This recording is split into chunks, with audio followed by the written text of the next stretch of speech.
Hello, good evening class. Welcome to today's session of the use of English in the UTME 2024. Now, today's topic is question tag, or you can otherwise call tag question. Now, we have question tag, which you can otherwise called tag question. Remember last week I was able to touch the aspect of rhyme system in the oral part of the English language, and I believe that you had a very good understanding regarding the rhyme system of the oral part of the use of English. Now in today's lecture we'll be looking at basically the question tag. What do we refer to as question tag? Question tag is a conversational aspect of the English questions. That is, it is mostly used for interaction, for engagement.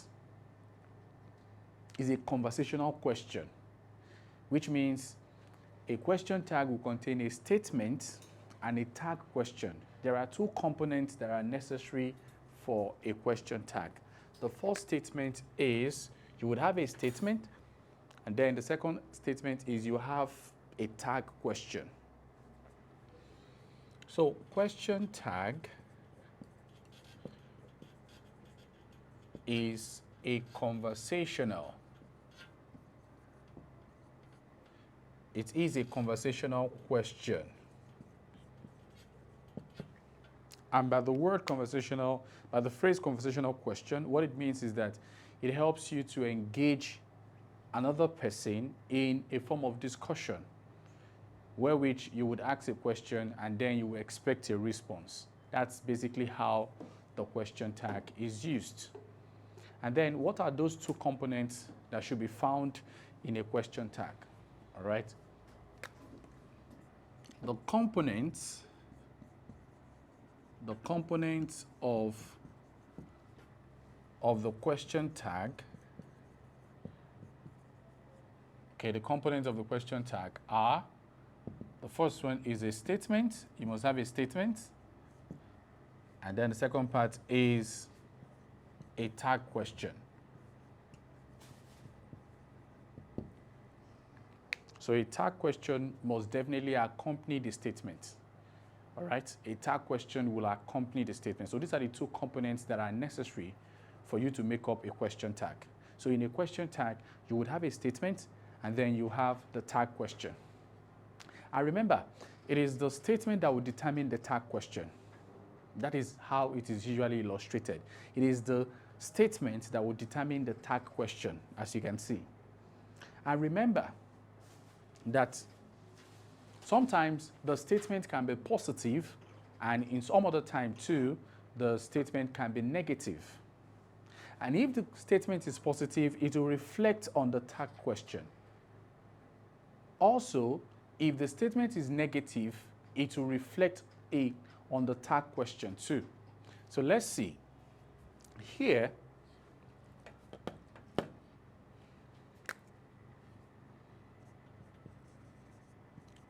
there are positive and negative statements. So you can come across either a positive or a negative statement. So there are positive or negative statements. And how do we recognize a positive statement? How do we recognize a negative statement too? Now, usually for a positive statement, you pay attention to the verb form. If the verb is positive, obviously the statement as a whole will be positive. If the verb is negative, the statement as a whole will be negative. I hope that is clear to you now. So there are positive and negative statements. Please don't forget. Okay? So now on this note, let's try as much as possible to look at the different rules that exist in the tag system or the question tag. Let's consider the different rules that exist in the question tag. Okay? Now the first one, we have rules We have rules in question tags.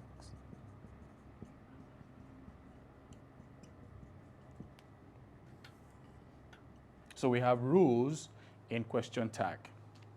We have rules in question tag. So let's consider each of the rules accordingly, one after another. So the first one is this.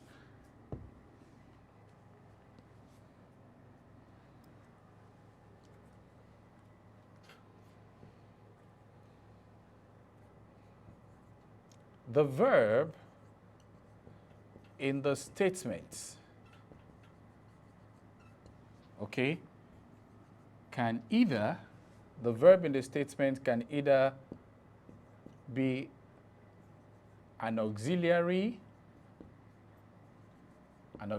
verb or a main verb. All right, so the verb in the statement can either be an auxiliary verb or a main verb. Is that taken? So the verb in the statement can either be an auxiliary verb or a main verb. You need to watch out for that. Now let's look at, that's the first rule that we need to consider. You know, I told you that you would have a statement and then you have a question tag. So in the statement, the verb can either be an auxiliary verb or a main verb. Now, what's an auxiliary verb? An auxiliary verb is otherwise known as a helping verb. Okay? It helps to add more meaning to the main verb. Okay?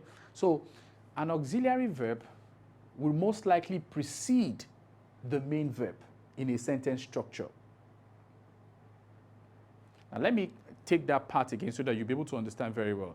An auxiliary verb is otherwise known as a helping verb. Don't forget. So, when you hear auxiliary verb,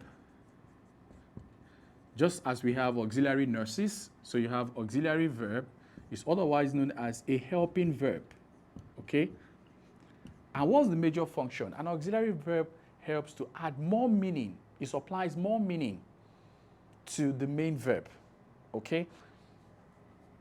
So here you have, it adds more meaning to the main verb. It adds more meaning to the main verb in a sentence. So the major function of an auxiliary verb is it helps to provide more meaning to the main verb in a sentence. Is that clear to you now? Now, which other function does the auxiliary verb play? You have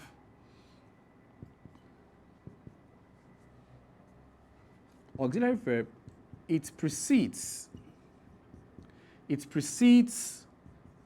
the main verb. Can you see? It precedes the main verb in a sentence.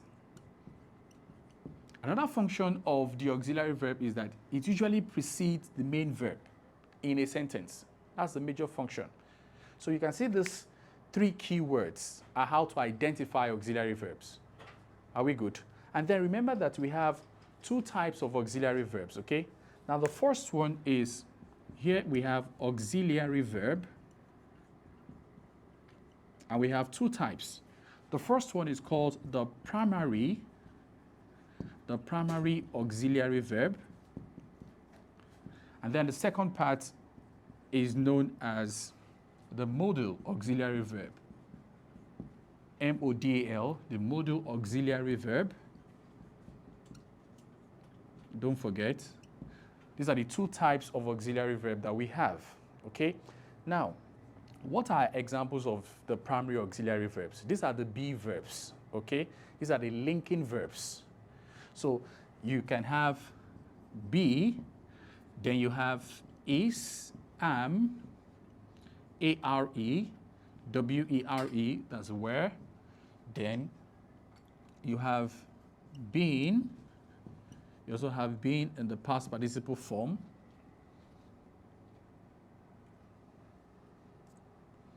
So now, look at, these are examples of the primary auxiliary verb. Now, for modal auxiliary verb, you have verbs like will, you have shall, you have could, okay? So here, you have must, Can you see that now? So these are example. You have there, you have can, then you have may, and so on like that. So these are examples of the modal auxiliary verb. So the essence of auxiliary verb, like I explained to you earlier, they help to precede the main verb, okay? That's the major function. And that's why when I'm teaching tag question, you need to understand the differences between main verb and auxiliary verbs, okay? Now, main verbs are the ones that project the main action. They are otherwise known as the lexical verbs. Do you understand? They project the main action, the actual action. Main verbs are usually independent. Do you understand? Yes, they are meaning-making. What do I mean by meaning-making? Just one single main verb can project a lot of meaning. For instance, if I tell you stand, that's a main verb. I don't need any other component of a sentence structure to make the meaning. Stand alone is comprehensively meaningful. If I tell you stand or sit or dance, can you see how meaningful just that one word is? That's what I mean by main verb, independent verb. But you see, auxiliary verbs do not have that capacity. Auxiliary verbs do not have that sustainability. Auxiliary verb cannot project a comprehensive meaning at a stretch. Auxiliary verb will need other components to project a comprehensive meaning. That's one thing about auxiliary verb. You can see I gave you examples of auxiliary verbs on the board. We basically have two of them. You have the primary auxiliary verb and the modal auxiliary verb. And these are essential for you to know before we dive in very deep to tag questions or question tags. Now, that's why I told you that auxiliary verb is otherwise known as the helping verb, remember? And then it adds more meaning. It helps to provide more meaning to what? To the main verb in the sentence. And then lastly, it precedes the main verb. It usually comes before the main verb. The essence of it coming before the main verb is to help supply meaning to the sentence. I hope this is clear to you. Now, you can take a look at the examples here for primary auxiliary verb, modal auxiliary verb.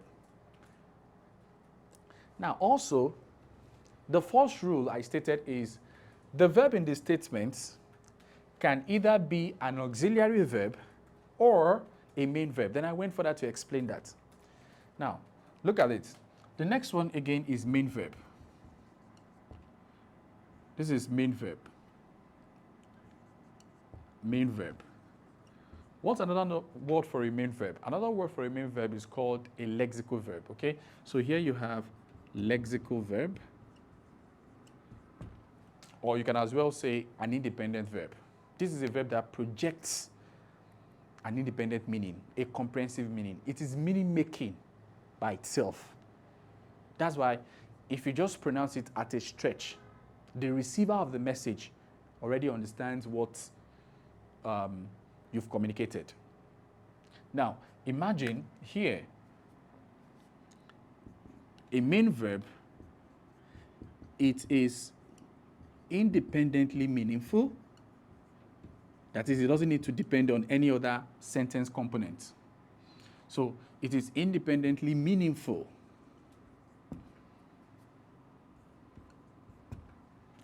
That's the first aspect. And then let's take example. And remember that main verbs are action-oriented, okay? They are action-oriented, meaning that main verbs will usually prompt you to take actions, okay? They sort of ignite you to take a particular action. Those are main verbs. For instance, here you can have, look at this, dance. Imagine just at a stretch of a word, and I tell you dance. I don't need any other sentence components, whether object or adverb. No, the verb alone itself is meaningful. It is comprehensive. Can you say? So, dance, which means take an action. Then here you have sit. Okay. You can also have here speak and many more. So these are examples of main verbs. That's why I took my time to explain that first rule that I stated. Imagine you have said the verb in the statement, okay, can either be an auxiliary verb or a main verb. Then I had to go further to explain to you what an auxiliary verb is, the meaning, the different types, and the examples. The same applies to the main verb. Another word, the meaning, then an example to that. That is the first rule. Now the second rule, that's rule 2. The statement must be separated by a comma from the question tag. The statement must be separated by a comma from the tag question or the question tag. Now let's take that. So we can have a comma separates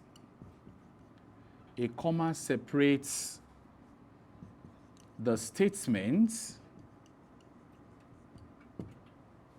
A comma separates the statements from the question tag. Can you see that now? That means you don't need to write both of them together. There must be a separation from the statements to the comma. There must be a separation with the use of a comma. So that you have to use a comma to separate the statements and also the question tag. That's another rule you need to take note of. And like I told you, it is the statement that will prompt the question tag. It is the statement that will prompt this question tag. That is, if the statement is positive, obviously the tag will need to be positive as well too. So it is a statement that will prompt the tag question. So rule number 2, a comma separates the statement from the question tag. There must be a comma which will separate the statement from the question tag. Okay, now let's take an example.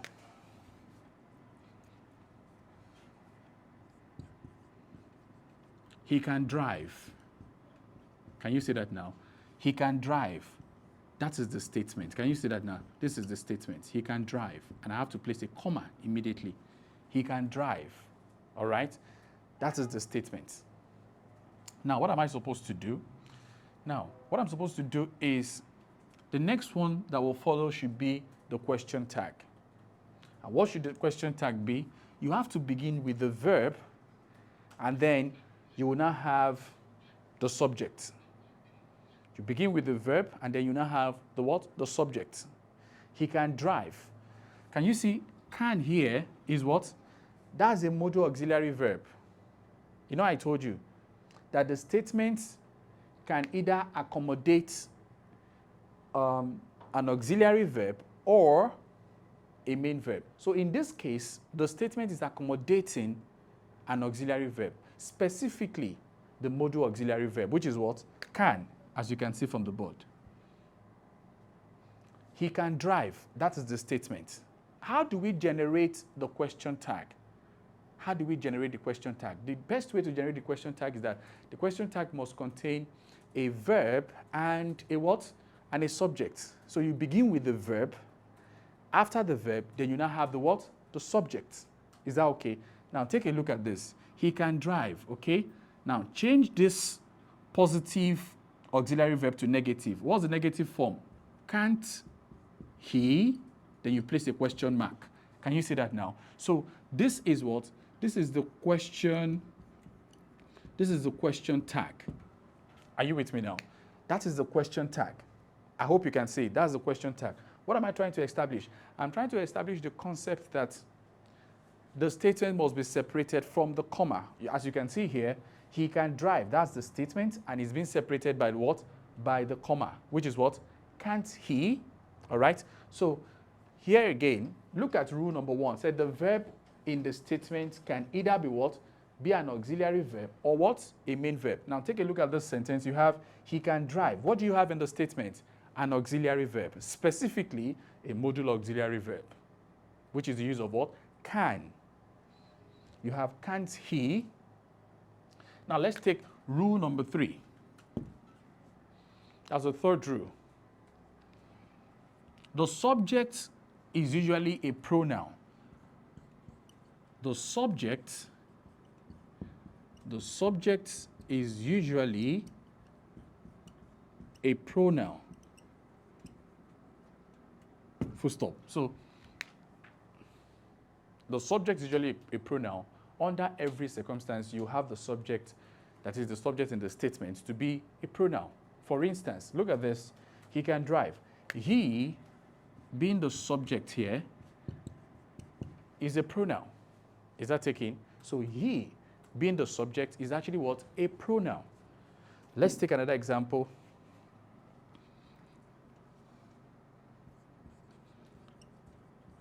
She can't swim. Can you see? That's a comma. What do you have? If I underline this statement, what will I call it? I'll call it a negative statement. That's what? A negative statement. What makes it a negative statement? It is a negative statement because the auxiliary verb is presented in a negative form. What's the negative form? Can't, which is what? Which is cannot. So I have a negative statement here. What should I have as the question tag? I should have a positive question tag. So how should that follow? Remember I told you that this must be what? Verb plus what? Verb plus subject. That's the combination on how to form it. Verb plus what? Subject. Now here, since I have a negative verb, when I'm writing the tag question, I will have positive. Can she? Question mark. What's the combination? The combination is what? A verb plus what? Plus a subject. And that is what we regard as question tag. That's what we regard as question tag. What rule am I trying to establish here? I said the subject is usually a pronoun. The subject is usually a pronoun, which means if you look at the statement, the subject would always begin with a pronoun. She can't swim. That's the statement, which is starting with what? With the subject, exactly as the pronoun I mentioned. Then remember that this is a negative statement. How would you know a negative statement? A negative statement is a statement that contains either a main verb or an auxiliary verb, but the verb must be in negative form. That is, it must accommodate not in it, such as can't. Can you see? Or you can have won't.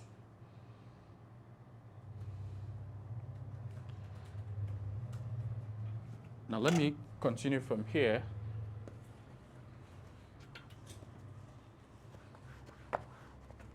Let's look at rule 4. If the concept is well understood, let's look at rule 4.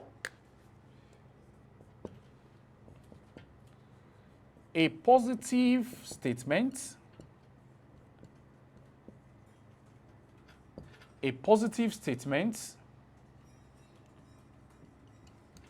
must attract a negative question tag. Remember, it is a rule. That's why I used must. A positive statement must attract a negative question tag. I already explained to you how to identify a positive statement. That is, a statement in which the verb form does not contain not. Do you understand? That's a positive statement. And then a negative statement is a statement in which the verb form accommodates not. That's a negative statement. Are we together? Now, let's take a look. To form a question tag, okay, to form a question tag, you must have a statement plus a tag question. If you want to form a question tag, you must have a statement plus a tag question. Now, take a look at this.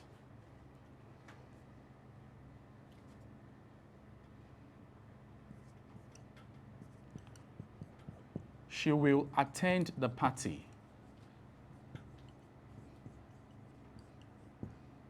There's a comma here. This is the